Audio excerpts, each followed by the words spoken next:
யாழில் காவல்துறையால் சுட்டுக் கொல்லப்பட்ட சிறுவனின் விவகாரம் தொடர்பில் அரசு தரப்பின் நிலைப்பாடு. போதைப்பொருள் ஒழிப்பு விழிப்புணர்வு திட்டம் அனுரகுமார் தலைமையில் இன்று நுவர்லியாவில் முன்னெடுக்க தீர்மானம். வடக்கில் மூடப்படும் அபாயத்தில் பாடசாலைகள் விடுக்கப்பட்டுள்ள பகிரங்க எச்சரிக்கை. கொழும்பை அச்சுறுத்திய பெண்கள் கும்பல் ஹீரோவாக செயற்பட்ட பேருந்து நடத்தினர் மக்களுக்கு விடுக்கப்பட்டுள்ள எச்சரிக்கை. யாழில் மருதநர்விடம் சந்தைக்கு துப்பாக்கிகளுடன் வந்த மர்ம நபரால் ஏற்பட்ட பெரும் பரபரப்பு. தமிழ்நாடு விடுதலை புலிகள் அமைப்பின் தலைவர் மேதகு வேலுப்பிள்ளை பிரபாகரனின் வீட்டினை அருங்காட்சியகமாக மாற்றும் திட்டம் விளக்கம் கொடுத்த சிவாஜிலிங்கம். கனடாவை உலுக்கிய கொடூரம், பாடசாலைக்குள் நடந்த திடீர் துப்பாக்கிச்சூடு, பலர் பலி. வணக்கம், இது ஈரோப் தமிழின் மதிய நேர பிரதான செய்திகள். செய்திகளுடன் எதிர்க்கும் நான் நோமிகா சாந்தகுமார். இனி தொடர்பான விரிவான செய்திகள்.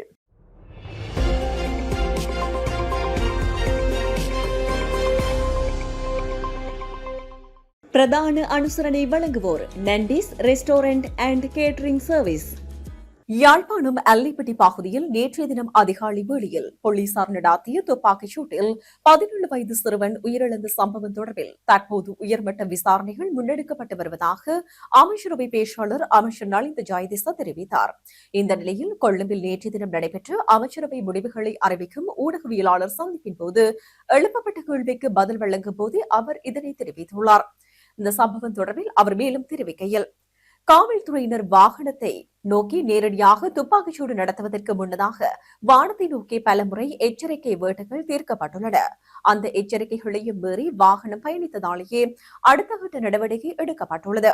சம்பவம் குறித்து ஊர்காவல்துறை காவல்துறையினரும் யாழ் மாவட்ட குற்ற விசாரணை பிரிவினரும் இணைந்து தீவிர விசாரணைகளை முன்னெடுத்து வருகின்றனர் என்றார். மேலும் துப்பாக்கிச் சூட்டில் படுகாயமடைந்த நிலையில் மீட்கப்பட்ட சிறுவன் யாழ் போதனா வைத்தியசாலையில் அனுமதிக்கப்பட்ட நிலையில் சிகிச்சை பலனின்றி உயிரிழந்துள்ளார் என்பதும் குறிப்பிடத்தக்கது. தற்போது இலங்கை நாட்டினை பொறுத்தவரையில் போதைப்பொருள் பாவனையாளர்களின் எண்ணிக்கை நாளுக்கு நாள் அதிகரித்து வருகிறது. இந்த நிலையில் குறித்த போதைப்பொருள் பாவனையை கட்டுப்படுத்தும் நோக்கில் தற்போதைய ஆளும் தரப்பினரால் தீவிர முயற்சிகள் முன்னெடுக்கப்பட்டு வருகின்றது. இதன் பிரகாரம் போதைப்பொருள் அச்சுறுத்தலை ஒழிப்பதற்கான முழு நாடுமே ஒன்றாக என்னும் தேசிய செயற்பாட்டின் மத்திய மாகாண நிகழ்ச்சி திட்டம் ஜனாதிபதி அனுரகுமார் திசாநாயக்கவின் தலைமையில் இன்றைய தினம் நடைபெறவுள்ளது. இந்த நிகழ்வு நுவர்லியா நகரில் பிற்பகல் 2:30 மணிக்கு ஆரம்பமாக உள்ளது. மலையக மக்கள் எதிர்கொள்ளும் பிரதான சமூக பிரச்சினைகளில் ஒன்றாக போதைப்பொருள் அச்சுறுத்தல் அடையாளம் காணப்பட்டுள்ளது.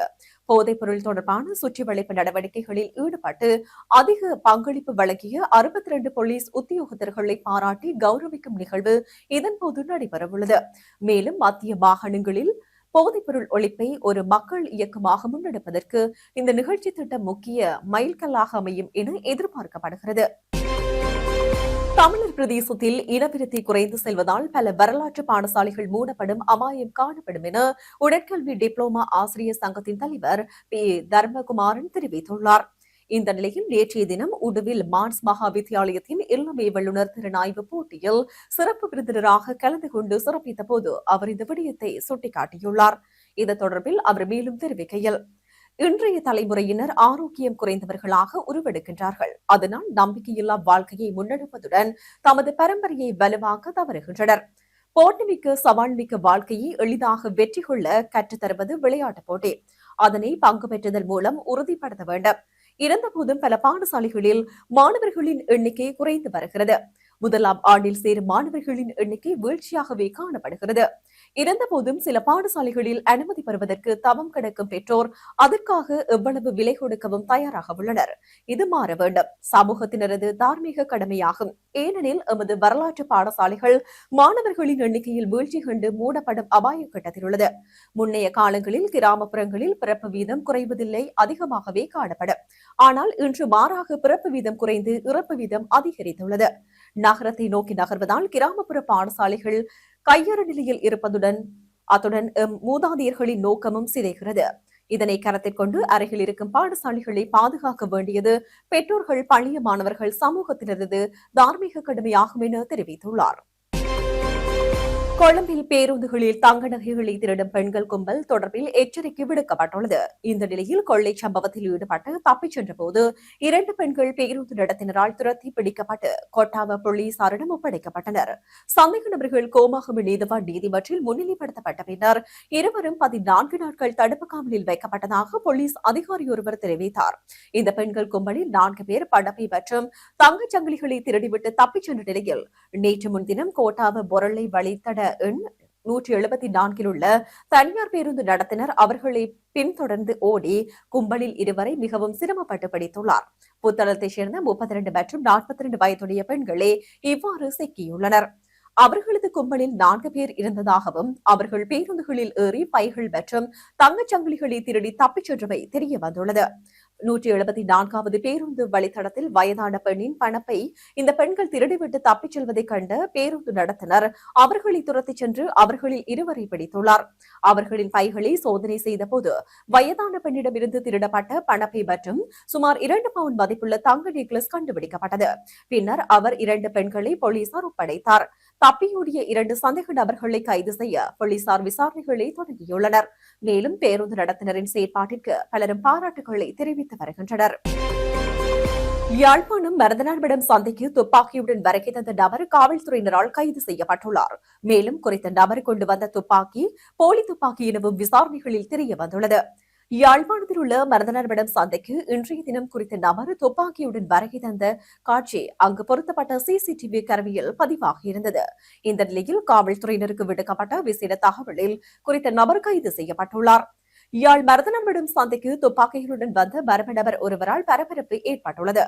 இதுகுறித்து மேலும் தெரிவிக்கையில் குறித்த நபர் பையொன்றினுள் T56 ரக துப்பாக்கியை வைத்துக் கொண்டு மருதநாள்படம் சந்தைக்கு நேற்றைய தினம் காலை வருகை தந்துள்ளார். இதன்போது அவரது இடுப்புகளுக்கும் கைத்துப்பாக்கி போன்ற ஒரு அமைப்பு காணப்பட்டதாக தெரிவிக்கப்படுகிறது. இவ்வாறு வருகை தந்த நபர் தனிநபர் ஒருவரை பெயர் விசாரித்துவிட்டு வட்டிக்கு யார் பணம் கொடுக்கின்றார்கள் என அங்கு விசாரித்ததாக கூறப்படுகிறது. கையில் கொண்டு வந்த பனிசை சாப்பிட்டுக் கொண்டு பின்னர் அங்கு பச்சை மிளகாய் வாங்கிக் கொண்டு சென்ற காட்சி அங்கிருந்த சிசிடிவி கருவியில் பதிவாகியுள்ளது. இவ்வாறு வந்தவர் கைகளுக்கு கருப்பு நிற கையுறைகளையும் தலையில் தலைக்கவசத்தையும் அணிந்திருந்ததை சிசிடிவி காட்சிகள் வெளிப்படுத்தியுள்ளன. குறித்த நபர் அங்கிருந்து சென்றதும் சந்தையில் இருந்தவர்கள் சுண்டாகம் காவல்துறையினருக்கு குறித்த தகவலை வழங்கியுள்ளனர். இந்நிலையில் சுண்டாகம் காவல்துறையினர் இதுகுறித்து தீவிர விசாரணைகளை முன்னெடுத்து வருவதாக குறிப்பிடப்பட்டிருக்கிறது. யாழ் வல்வெட்டித்துறையில் உள்ள தமிழீழ விடுதலை புலிகள் அமைப்பின் தலைவர் மேதகு வேலுப்பிள்ளை பிரபாகரனின் வீட்டினை பார்வையிட வந்த சிங்கள மக்கள் அங்கிருந்த மண்ணை கொண்டு சென்று வணங்கியதாக வல்வெட்டித்துறை நகர சபையின் நகரபிதா MK சிவாஜிலிங்கம் தெரிவித்துள்ளார். இந்த நிலையில் குறித்த விடயம் தொடர்பில் ஊடகங்களுக்கு அவர் மேலும் கருத்து தெரிவிக்கையில் தலைவர் வேலுப்பிள்ளை பிரபாகரனின் வீட்டினை பார்வையிட ஆயிரக்கணக்கில் படையெடுத்த மக்கள் அவர்கள் அந்த மண்ணை எடுத்துச் சென்றதால் ஏற்பட்ட கோபத்தில் அந்த வீட்டை இலங்கை ராணுவம் முற்றாக இடித்து அகற்றி வெறும் மணல் தரையாக மாற்றினர். இதன்படி தலைவர் பிரபாகரின் அடையாளம் முழுமையாக அளிக்கப்பட வேண்டும் என்பதற்காகவா இலங்கை படையும் அரசாங்கமும் செயற்படுகிறதா என்ற கேள்வியும் எழுகிறது. இவ்வாறு மக்களின் கருத்துக்களுக்கு இடம் கொடுக்கும் வகையில் உலக தலைவர்கள் பலரின் வீடுகள் நினைவு சின்னங்களாக மாற்றப்பட்டதை போல் தலைவர் வேலுப்பிள்ளை பிரபாகரின் வீட்டையும் அருங்காட்சியகமாக மாற்ற நடவடிக்கை எடுத்துள்ளோம். மேலும் அதில் தலைவர் பிரபாகரனின் வீட்டின் மாதிரியையும் அவரின் பெற்றோர்களின் திருவுருவச் சிலையையும் நிறுவ வேண்டும் எனவும் கோரிக்கை முன்வைத்துள்ளதாக அவர் மேலும் தெரிவித்துள்ளார்.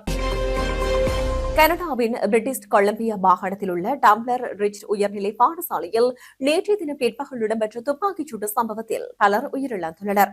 சந்தேக நபரான துப்பாக்கிதாரி உட்பட 10 பேர் உயிரிழந்துள்ளதாக போலீசார் தெரிவித்தனர். 7 முதல் 12ஆம் வகுப்பு வரை மாணவர்கள் பயிலும் டம்ளர் ரிச் மேல்நிலை பாடசாலையில் மதியம் இந்த தாக்குதல் நடத்தப்பட்டதாக போலீசார் தெரிவித்தனர். இந்த துப்பாக்கிச்சூடு குறித்த தகவல் கிடைத்தவுடன் போலீசார் உடனடியாக இந்த பகுதியில் அவசரகால எச்சரிக்கையை விடுத்தனர். போலீசார் உடனடியாக பாடசாலைக்கு நுழைந்து சோதனை செய்தபோது பாடசாலை வளாகத்தில் 6 பேர் உயிரிழந்த நிலையில் கண்டெடுக்கப்பட்டனர். மற்றொரு இடத்தில் மேலும் 2 உடல்கள் மீட்கப்பட்டன. மேலும் மருத்துவமனை செல்லும் வழியில் படுகாயமடைந்த ஒருவர் உயிரிழந்துள்ளார். இந்த நிலையில் சந்தேக நபர் தன்னைத்தானே சுட்டுக் கொண்டு உயிரிழந்த நிலையில் பாடசாலை வளாகத்தில் மீட்கப்பட்டுள்ளார்.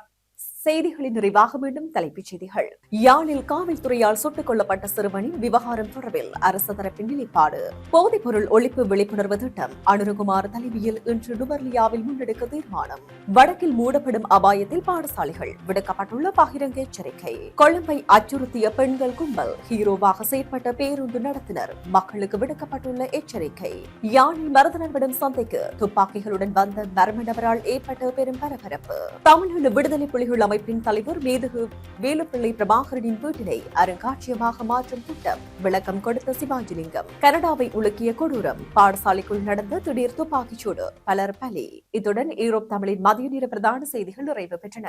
வணக்கம்.